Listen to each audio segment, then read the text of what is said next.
कहानी की शुरुआत में हमें चैन नाम के आदमी को दिखाया जाता है जो एक स्कूल में टीचर की नौकरी के लिए आया था। चैन कभी बहादुर मिलिट्री सोल्जर हुआ करता था, पर सालों तक की देश की सेवा करने के बाद उसने मिलिट्री से रिटायरमेंट ले लिया। चैन अपनी पुरानी जिंदगी छोड़कर एक नई शुरुआत करने की सोचता है, जिसके बाद उसने एक टीचर बनने की सोची, क्योंकि एक शिक्षक बनना हमेशा से ही उसका सपना रहा था। चैन चाहता तो किसी भी स्कूल में जाकर बच्चों को पढ़ा सकता था, पर वो अपने पुराने स्कूल में ही वापस जाने का फैसला करता है जहां उसने बचपन में पढ़ाई की थी। इसी सपने को पूरा करने के लिए वो अपने स्कूल में पहुंचता है। स्कूल में आते ही उसने अपने प्रिंसिपल की मूर्ति देखी, जिसकी नाक टूटी हुई थी। ये देखकर चैन की पुरानी यादें ताजा हो जाती हैं, क्योंकि जब वो 5वीं क्लास में था तो उसी ने वो मूर्ति तोड़ी थी। इसके बाद चैन ने स्कूल के नए प्रिंसिपल को अपना जॉब एप्लीकेशन दिया। प्रिंसिपल ये जानकर काफी खुश होते हैं कि उनके स्कूल में एक सोल्जर पढ़ाने आ रहा है, पर जब उन्हें पता चला कि चैन को टीचिंग का कोई एक्सपीरियंस नहीं है तो वो थोड़ा पीछे हटने लगते हैं। उन्होंने साफ शब्दों में कहा, हमारे स्कूल के बच्चे बहुत ज्यादा बदमाश है, इसलिए ऐसे बच्चों को हैंडल करने के लिए हमें एक एक्सपीरियंस्ड टीचर ही चाहिए।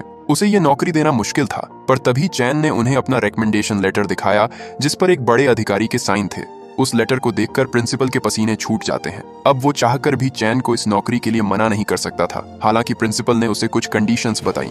फंडिंग की कमी के चलते उसे बहुत कम सैलरी दी जाती और तो और काम करने के घंटे भी फिक्स नहीं थे, पर चैन को पैसों से कोई लेना देना नहीं था। वो मुस्कुराते हुए उनके ऑफर को एक्सेप्ट कर लेता है, क्योंकि उसे बस बच्चों को पढ़ाने से मतलब था। हालांकि प्रिंसिपल चैन को स्कूल की सबसे बदनाम क्लास को पढ़ाने की जिम्मेदारी देता है, क्योंकि वहां के स्टूडेंट्स पढ़ाई से ज्यादा शरारतों में दिलचस्पी रखते थे और टीचर्स की बात मानने के बजाय उन्हें परेशान करने में उन्हें ज्यादा मजा आता था।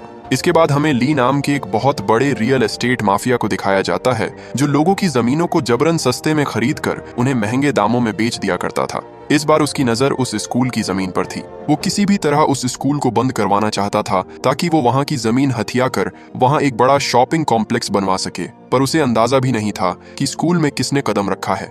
आज चैन का स्कूल में पहला दिन था, पर जैसे ही वो क्लास को पढ़ाने के लिए पहुंचा, वहां का नजारा देखकर वो हैरान रह जाता है। क्लास की हालत देखकर ऐसा लग रहा था मानो क्लासरूम नहीं, बल्कि दोस्तों की बर्थडे पार्टी चल रही हो। कोई स्टूडेंट बेंच पर आराम से सो रहा था, तो कोई गिटार बजाकर किसी लड़की को इम्प्रेस करने की कोशिश कर रहा था, तो कुछ बच्चे वहीं बैठकर नूडल्स बना रहे थे। पढ़ाई को छोड़कर उस क्लासरूम में सब कुछ हो रहा था। बाकी स्टूडेंट भी अपनी अपनी मस्ती में इतने खोए हुए थे कि चैन के क्लास में आने का उन पर कोई असर ही नहीं होता। बेचारे चैन को कोई भाव तक नहीं देता। हालांकि ये देखकर चैन बिल्कुल भी गुस्सा नहीं करता, क्योंकि एक समय वो भी कभी क्लास का सबसे हरामी बच्चा हुआ करता था। वो चुपचाप पूरी क्लास में घूमने लगता है और बस नोटिस करता है कि ये कर क्या रहे हैं।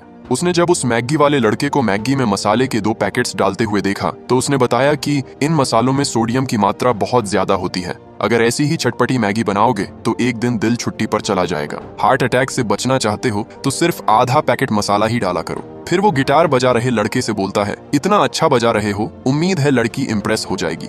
इसके बाद वो एक और लड़के के पास जाता है जो क्लास में वीडियो गेम खेल रहा था। चैन उसके सामने आकर खड़ा हो जाता है, पर उसका गेम में इतना ज्यादा फोकस था कि उसने चैन की ओर देखना भी जरूरी नहीं समझा।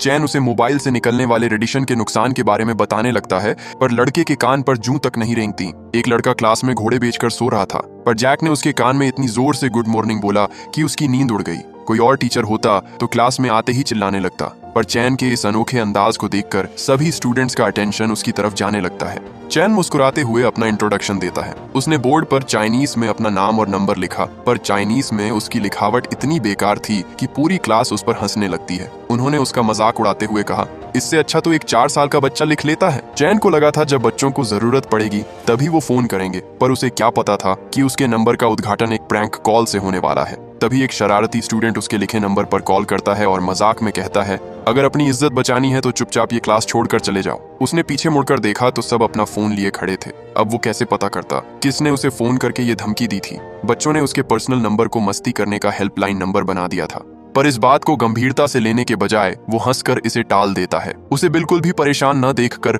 बच्चे दोबारा अपनी पुरानी हरकतों में लग जाते हैं और उसे फिर से नजरअंदाज करने लगते हैं। जिसके बाद चैन टेबल से एक चौक उठाकर उसे क्लास के फायर स्प्रिंकलर पर दे मारता है, जिससे क्लासरूम में पानी की बारिश होने लगी। सब बच्चे अपना बैग उठाकर इधर उधर भागने लगते हैं, जबकि चैन छाते के नीचे खड़ा उन सब के मजे लेता है। अब सबका पूरा ध्यान चैन की तरफ था, जिसके बाद चैन मुस्कुराते हुए दोबारा अपना इंट्रोडक्शन देता है और कहता है अब से यही उनकी नई क्लास होगी और वो चाहता है कि सब स्टूडेंट्स नई शुरुआत करें। क्लास खत्म होने के बाद स्कूल के 5 सबसे बदमाश बैक बेंचर्स का एक ग्रुप स्पोर्ट्स रूम में जाकर सिगरेट पीने लगता है। वो सब इस नए टीचर से बहुत परेशान थे, पर उनमें से एक स्टूडेंट कहता है, टेंशन लेने की कोई बात नहीं, ये भी ज्यादा से ज्यादा बस 1 हफ्ता ही इस स्कूल में टिकेगा। इस ग्रुप का लीडर, जिसे अपने क्लास की सबसे होनहार लड़की पर क्रश होता है, जब उसके दोस्तों ने उसे उसकी फोटो देखकर मुस्कुराते हुए देखा तो वो समझ गए कि जैक क्लास की टॉपर लड़की पर लट्टू हो चुका है, जिसके बाद जमकर उसका मजाक उड़ाते हैं। वो बात कर ही रहे थे कि तभी वहां अमीर और घमंडी लड़कों का ग्रुप आ जाता है जो अपने आगे किसी को कुछ नहीं समझते थे। उन्हें इन गरीब लोगों से बदबू आती थी। दोनों गुट एक दूसरे को बिल्कुल पसंद नहीं करते थे और अक्सर उनके बीच टकराव होता रहता है। बास्केटबॉल टीम के लड़के जैक की गरीबी का मजाक उड़ाते हैं और उसे नीचा दिखाने की कोशिश करते हैं। जैक उनसे लड़ नहीं सकता था, क्योंकि अगर वो हाथ उठाता तो वो तुरंत प्रिंसिपल से शिकायत कर देते कि वो स्पोर्ट्स रूम में सिगरेट पी रहे थे। पर जैक शांत बैठने वाले बच्चों में से नहीं था। ऐसी ही नहीं, वो स्कूल के सबसे हरामी बच्चों का लीडर था। स्पोर्ट्स पीरियड में जब बास्केटबॉल टीम मैदान में प्रैक्टिस कर रही होती है, तब जैक अपने दोस्तों के साथ उन्हें दूर से देख रहा होता है। उसने देखा कि वो लड़का उसकी क्रश पर लाइन मार रहा है, जो देख उसे बिल्कुल अच्छा नहीं लगता। अपनी बेइज्जती का बदला लेने के लिए वो चुपके से मैदान के किनारे एक बोतल फेंक देता है और जब बास्केटबॉल टीम का कैप्टन लड़की पर लाइन मारने बिजी था, तभी उसका पैर उस बोतल पर पड़ गया, जिससे वो बैलेंस खोकर सीधा जमीन पर गिर पड़ता है। उसे गिरता देखकर जैक और उसके दोस्त जोर जोर से हंसने लगते हैं, लेकिन उनकी इंग्लिश टीचर उन्हें ये हरकत करते देख लेती है और उन्हें उनकी इस बदतमीजी के लिए सजा सुना देती है। पर ये शरारती बच्चे इतनी आसानी से हार मानने वाले नहीं थे। सजा से बचने के लिए वे टीचर के साथ ही एक प्रैंक कर देते हैं। वो चालाकी से उसकी टेबल पर पानी गिरा देते हैं और जैसे ही टीचर अपना डेस्क साफ करने में व्यस्त होती है, वे मौका देखकर वहां से रफू चक्कर हो जाते हैं। दूसरी तरफ स्कूल का प्रिंसिपल काफी टेंशन में होता है, क्योंकि स्कूल की रेपुटेशन लगातार खराब होती जा रही थी। खराब रिजल्ट और अनडिसिप्लिन माहौल की वजह से एजुकेशन बोर्ड स्कूल की सालाना फंडिंग में करीब 20% की कटौती करने वाला था। इसी कारण बोर्ड के कुछ अधिकारी स्कूल का चेकिंग करने पहुंचे थे। वो देखना चाहते थे कि क्या कारण है कि हर दिन स्कूल की परफॉर्मेंस इतनी खराब होती जा रही थी। उधर चैन एक बार फिर अपनी क्लास को पढ़ाने जाता है, लेकिन इस बार स्टूडेंट्स ने उसके लिए पहले से ही एक नई शरारत तैयार कर रखी थी। उन्होंने दरवाजे के ऊपर पानी से भरी एक बाल्टी रख दी, ताकि जैसे ही चैन अंदर आए पूरा पानी उसके ऊपर गिर जाए। लेकिन जैसे ही चैन दरवाजा खोलता है, उसकी मिलिट्री ट्रेनिंग काम आ जाती है। वो तेजी से गिरती हुई बाल्टी को हाथ से दूर धकेल देता है, जो सीधा एक स्टूडेंट के ऊपर जा गिरी। ये देखकर पूरी क्लास दंग रह जाती है, क्योंकि उनका प्रैंक बुरी तरह फेल हो चुका था। चैन कहता है, मुझे परेशान करने के लिए तुम्हें थोड़ा अपडेट होना पड़ेगा। ये बाबा आदम के जमाने वाले प्रैंक्स मुझ पर काम नहीं करेंगे। इसके बाद चैन बिना गुस्सा किए आराम से पढ़ाना शुरू कर देता है।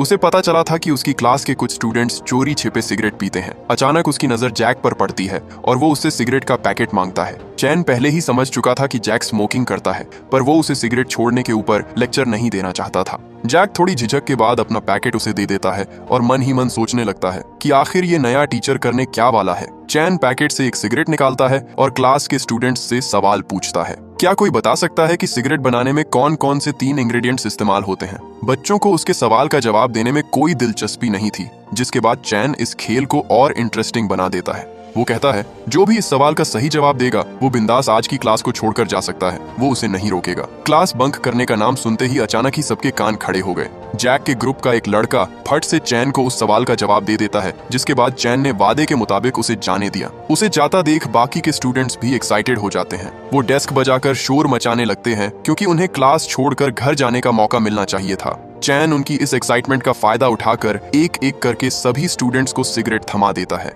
फिर वो उनसे सवाल पूछता है, आखिर सिगरेट पीने से शरीर पर क्या असर पड़ता है? चैन ये जानता था कि अगर वो सीधे सिगरेट के नुकसान गिनाने लगेगा तो कोई भी उसकी बात गंभीरता से नहीं सुनेगा, इसलिए वो पढ़ाने का एक अलग तरीका अपनाता है। वो स्टूडेंट्स को समझाता है कि धूम्रपान करने से फेफड़ों के अंदर कैसे जहरीला तार जमा होता है और ये धीरे धीरे शरीर को किस तरह नुकसान पहुंचाता है। उसने बताया कि कैसे बड़ी बड़ी कंपनियां लोगों को निकोटीन का आदी बनाकर उनसे अरबों रुपयों का व्यापार करते हैं। ये सब सुनकर बच्चों के होश उड़ जाते हैं, क्योंकि इस तरह से तो उन्होंने कभी सोचा ही नहीं था। बच्चों को अब उसके हर सवाल का जवाब देने में मजा आने लगा था। उधर बोर्ड मेंबर्स जो वहीं से गुजर रहे थे, वो जैक को क्लास में सिगरेट पीता हुआ देख लेते हैं। इस बात से अनजान की यहाँ बस डेमो चल रहा था। वो प्रिंसिपल को खूब सुनाते हैं। अब तो कोई चांस ही नहीं था कि उन्हें फंडिंग मिले। वो वार्निंग देते हैं कि अगर इस साल स्कूल के रिजल्ट में कोई सुधार नहीं आया तो सरकार इस स्कूल को बंद कर देगी। तभी कुछ देर बाद घंटी बजती है और चैन सभी से उनकी सिगरेट वापस मांग लेता है। हालांकि जैक और उसके दोस्तों का मन नहीं होता, लेकिन मजबूरी में उन्हें भी अपनी सिगरेट लौटानी पड़ती है। लंच ब्रेक में जब वो खाना खाने के लिए जा रहे थे, तभी एक अमीर लड़का जानबूझकर रास्ते में टांग अड़ाकर जैक को नीचे गिरा देता है। लेकिन बात यही नहीं रुकी। उनका लीडर जैक को लावारिस कहकर उसका मजाक उड़ाने लगता है, जिसके बाद जैक उड़ते हुए सीधा उसकी छाती पर एक जोरदार लात जड़ देता है। देखते ही देखते स्टूडेंट्स एक दूसरे पर कुर्सियां, टेबल और जो भी हाथ लगता है फेंकने लगते हैं, जिसके बाद पुलिस को बीच में आकर इस मैटर को सॉल्व करना पड़ा।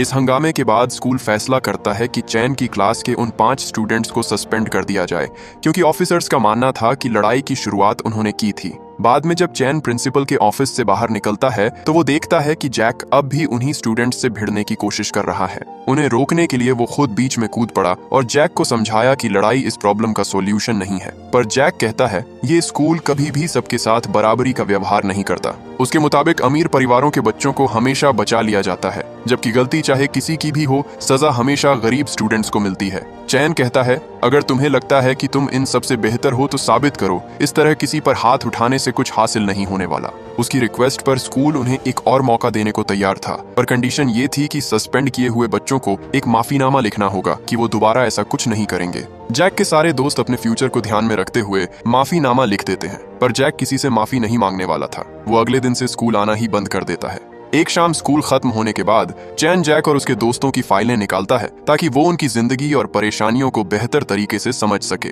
सबसे पहले उसे गॉर्डन की फाइल मिलती है, जो पाकिस्तान से आया एक इमिग्रेंट था और मुस्लिम होने की वजह से उसे अक्सर भेदभाव का सामना करना पड़ता था। यहाँ तक कि उसके पड़ोसियों ने कई बार उस पर चोरी के झूठे आरोप लगाकर पुलिस में शिकायत तक दर्ज करवाई थी, बस इसलिए कि उसकी स्किन का कलर चाइनीज लोगों से मेल नहीं खाता था। इसके बाद चैन जूलिया की फाइल पढ़ता है। जूलिया की सबसे बड़ी तकलीफ थी कि उसके पिता कभी उसे अपनापन नहीं दे पाए। वो हमेशा कहते थे काश उसकी जगह बेटा पैदा हुआ होता। जब बाद में उनके घर एक बेटा हुआ तो उन्होंने उसे बहुत प्यार दिया और राजकुमार की तरह पाला, लेकिन जूलिया को हमेशा नजरअंदाज किया गया। अपने पिता का प्यार पाने के लिए गॉर्डन ने हर मुमकिन कोशिश की। उसने लड़कों जैसे कपड़े पहनने शुरू कर दिए, लड़कों वाले खेल खेलने लगी, यहाँ तक कि अपने बाल भी छोटे करवा लिए ताकि उसके पिता उसे स्वीकार कर सकें। लेकिन इन सब कोशिशों के बावजूद उसे कभी वो प्यार नहीं मिला जिसकी उसे उम्मीद थी। फिर चैन क्रिस और डैनी नाम के 2 जुड़वा भाइयों की फाइल खोलता है। बचपन में ही उनकी माँ उन्हें छोड़कर किसी दूसरे आदमी के साथ चली गई थी। इस हादसे ने उनके पिता को अंदर तक तोड़ दिया और धीरे धीरे उन्हें शराब की लत लग गई। घर की बिगड़ती हालत से बचने के लिए डैनी ने खुद को वीडियो गेम्स की दुनिया में खो दिया, जबकि परिवार की जिम्मेदारी काफी हद तक क्रिस के कंधों पर आ गई। वो पढ़ाई के साथ साथ एक छोटी सी किराने की दुकान पर काम भी करता था ताकि किसी तरह घर का खर्चा चल सके। इसके बाद वो जैक की फाइल खोलता है, लेकिन हैरानी की बात ये थी कि उसमें जैक के अतीत या परिवार से जुड़ी कोई जानकारी मौजूद नहीं होती। दूसरी तरफ हमें जैक दिखाई देता है, जो स्कूल के बाद एक होटल में वेटर की नौकरी करता था। ये होटल उसी माफिया का था जिसकी स्कूल की जमीन पर नजर थी। जैक उन्हें स्कूल की जमीन हथियाने की बात करते हुए सुन लेता है, पर उसे इससे कोई फर्क नहीं पड़ता था। वो चाहता था कि स्कूल जितनी जल्दी टूटे उतनी जल्दी उसके दिल को सुकून मिले। जैक ड्रिंक सर्व कर ही रहा था कि तभी उसकी नजर ली के महंगे लाइटर पर पड़ती है। मौका देखकर वो उसे चुरा लेता है, पर बदकिस्मती से ली को उस पर शक हो जाता है, जिसके बाद ली के आदमी उसे पकड़कर उसकी खूब पिटाई करते हैं। ली ने जब उसकी आईडी चेक की तो उसे पता चला कि ये तो उसी स्कूल का स्टूडेंट है। वो बोला, पढ़ने लिखने की उम्र में यहाँ टेबलें साफ कर रहे हो। उसे और मारने के बजाय ली उसे कुछ पैसे देता है और उसे अपने यहाँ नौकरी पर रख लेता है, क्योंकि आगे चलकर वो उसके बहुत काम आने वाला था।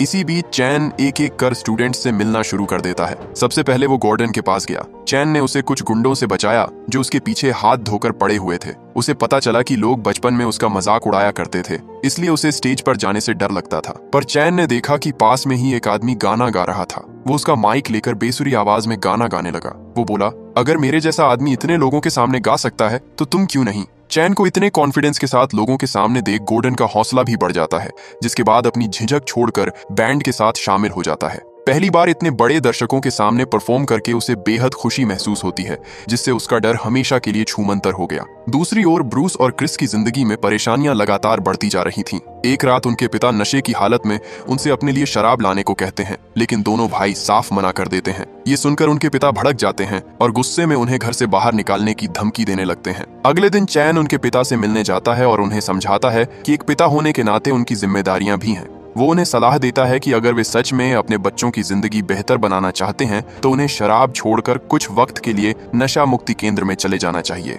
वहीं दूसरी तरफ जूलिया के पिता उसके लिए मेकअप का सामान खरीद कर लाते हैं और कहते हैं उसे लड़कियों की तरह रहना चाहिए, अगर वो ऐसे ही रही तो कोई लड़का उससे शादी नहीं करेगा। उसे देखने लड़के वाले आने वाले थे, लेकिन जूलिया अभी शादी के लिए तैयार नहीं थी। गुस्से में आकर वो सारा मेकअप अपने छोटे भाई के चेहरे पर पोत देती है और कार लेकर जाने लगती है। पर तभी चैन सामने आ जाता है और उसे समझाता है कि बिना लाइसेंस के गाड़ी चलाना कानून के खिलाफ है। फिर चैन मुस्कुराते हुए कहता है अगर उसे सच में ड्राइविंग करनी है तो मेरे साथ चलो। इसके बाद दोनों एक गो कार्ट रेस ट्रैक पर पहुंचते हैं, लेकिन चैन ने उसके लिए एक सरप्राइज प्लान किया था। उसने जूलिया के पिता को भी वहां बुलाया था क्योंकि वो चाहता था कि बाप बेटी एक दूसरे को नए नजरिए से समझे। डैड कहते हैं अगर तुम जीती तो जो चाहो वो कर सकती हो, लेकिन अगर मैं जीता तो तुम्हें हाई स्कूल के बाद एक अच्छा लड़का ढूंढकर शादी करनी होगी। इसके बाद दोनों के बीच रेस शुरू होती है। रेस के दौरान साफ नजर आता है कि दोनों के बीच कितनी नाराजगी भरी हुई है। वो एक दूसरे की परवाह करने के बजाय सिर्फ जीतने पर ध्यान दे रहे होते हैं। इसी जल्दबाजी में दोनों ट्रैक से बाहर निकल जाते हैं और तभी अचानक एक बड़ा ट्रक जूलिया की गो कार के ऊपर चढ़ जाता है। ये देखकर उसके पिता की सांसें थम जाती हैं और वो वहीं टूटकर रोने लगते हैं। लेकिन कुछ ही पल बाद जूलिया सुरक्षित बाहर निकल आती है। अपने पिता को इस तरह उसके लिए रोते हुए देखकर उसे पहली बार एहसास होता है कि उसके पिता उससे नफरत नहीं करते बल्कि उससे बेहद प्यार करते हैं। वो अलग बात है उन्हें जताने में मौत आ जाती थी।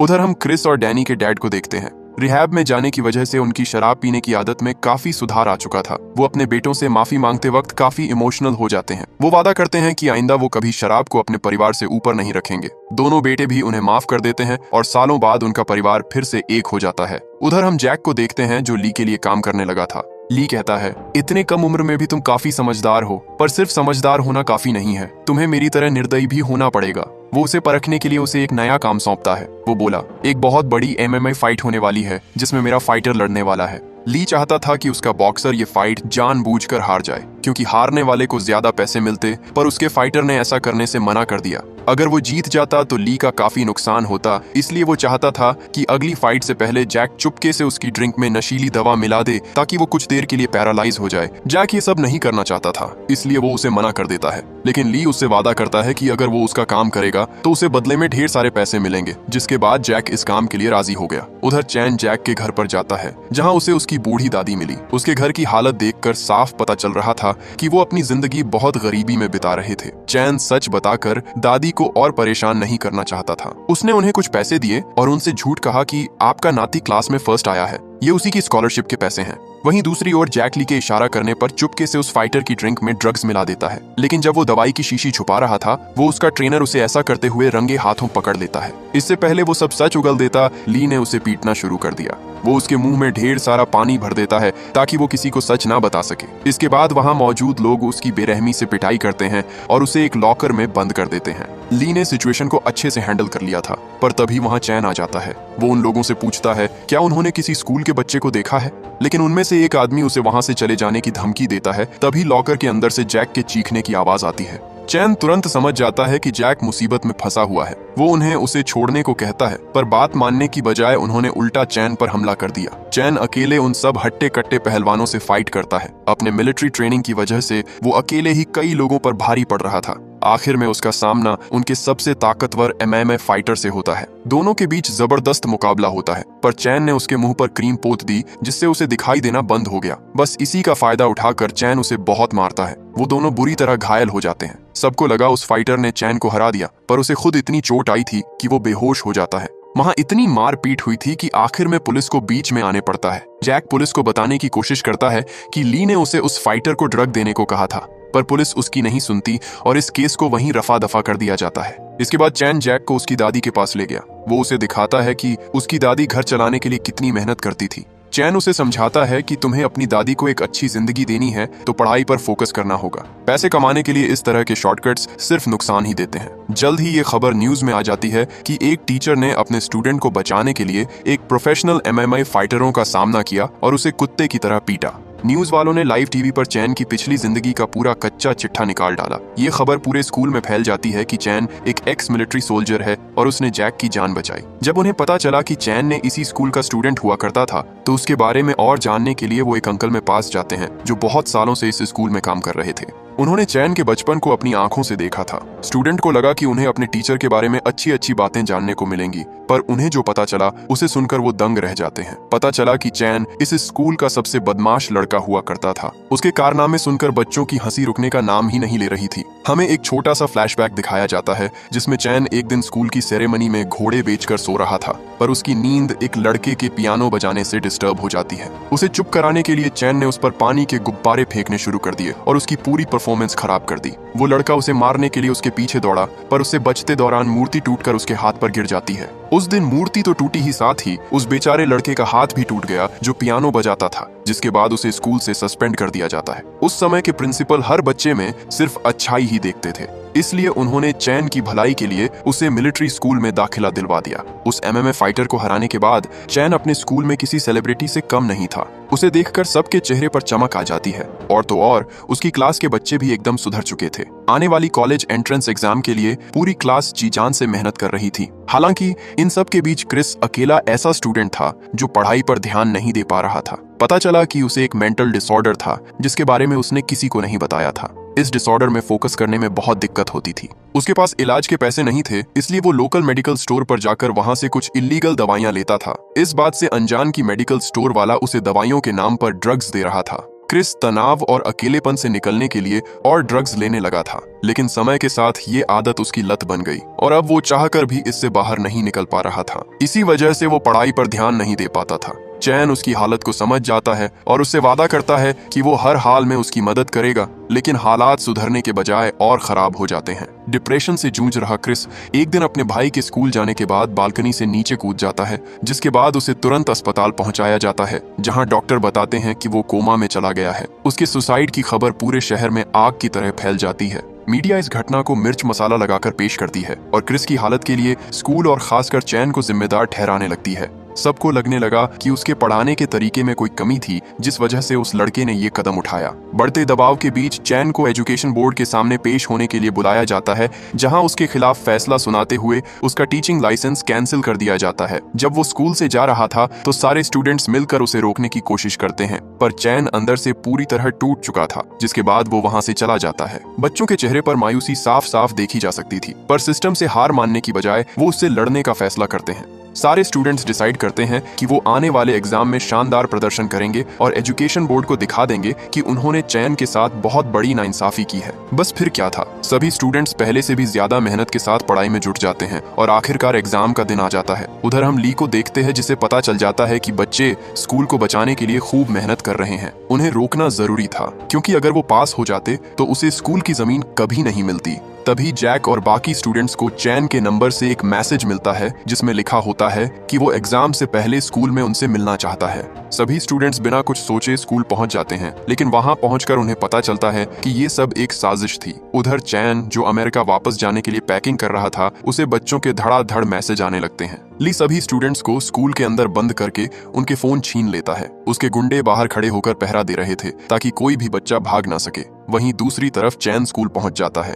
बिना समय गवाए वो ग्राउंड में आया और गुंडे के मुंह पर इतनी जोर से बॉल फेंक कर मारी कि वो ढेर हो गया। अपनी पुरानी मिलिट्री ट्रेनिंग और जबरदस्त फाइटिंग स्किल्स के दम पर वो एक एक करके सभी गुंडों को हरा देता है। परली पूरी तैयारी के साथ आया था। उसने चैन को मारने के लिए अपने और आदमी भेजे। चैन जल्दी से सभी स्टूडेंट्स को आजाद कर देता है, क्योंकि उनका टाइम पर एग्जाम हॉल में पहुंचना जरूरी था। इसी बीच गुंडे उनके पीछे भागते हैं, पर जैक ने उनके पिछवाड़े में स्क्यूवर्स घुसा दिया, जिससे उनकी सारी दबंगई एक झटके में निकल गई। आखिर में सिर्फ चैन और ली ही बचते हैं। चैन उससे फाइट कर ही रहा था कि तभी ली उसे अपना दाहिना हाथ दिखाते हुए एक चौंकाने वाला खुलासा करता है। पता चला कि ली असल में वही लड़का था जिसका चैन ने हाथ तोड़ा था। उस दिन के बाद से ली कभी पियानो नहीं बजा पाया। उसके डैड, जो खुद भी एक गैंगस्टर थे, उन्होंने उस वक्त उसे कहा था, अगर इस फालतू पियानो की जगह बॉक्सिंग सीख ली होती तो आज ये दिन ना देखना पड़ता। उसी दिन से उसके मन में चैन के लिए नफरत भर गई थी। वो अपनी बर्बाद हुई जिंदगी का जिम्मेदार चैन को मानता था। चैन को ये जानकर काफी बुरा लगा। वो अपनी पुरानी गलती के लिए बहुत शर्मिंदा था, पर ली के लिए सिर्फ पछतावा काफी नहीं था।